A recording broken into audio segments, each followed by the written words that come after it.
Салам достор, сиздер менен окутул. Бүгүнкү сабакта биз жөнөкөй өткөн чакты өтөбүз. Кыймыл аракеттин толук бүткөнүн айтуу үчүн бизге жөнөкөй өткөн чакты билүү зарыл. Өткөн чак англисче past tense болот.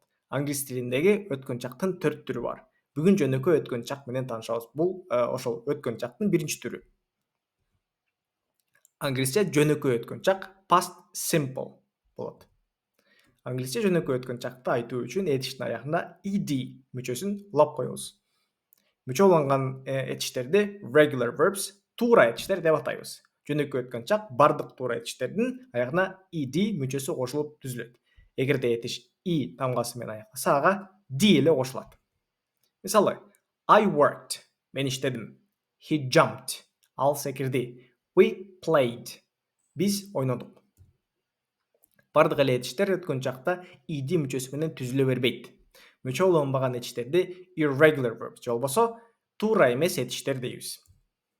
Туура эмес этиштердин жаттап алууга шарттуу болгон тизмеси бар. Алар менен алда таанышабыз. Азырынча эң таанымал туура эмес этиштердин өткөн чактагы формасын карап чыгалы. To be өткөн чакта бул was verb болот.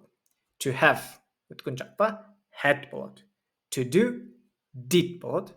To go went болот. To sing sang болот. Жана мындай этиштер өтө көп, аябай көп. Суралоо сүйлөм түзүү үчүн тилдүү жардамчы этишин өткөн чактагы формасын сүйлөмдүн астына коебуз. Did you eat dinner yesterday? Did I go to my friend? Мен досума бардымбы? Терс сүйлөм түзүү үчүн этиштин алдына did'ге not коюлат. Этиштин өзү болсо өзгөрүүсүз калат. I did not go to my friend. Did not went эмес. Муну жаттап алыңыз. Мен досума барган жокмун. Мына ушинтип өткөн чакты үйрөндүк. Кийинки сабактарда көрүшкөнчө.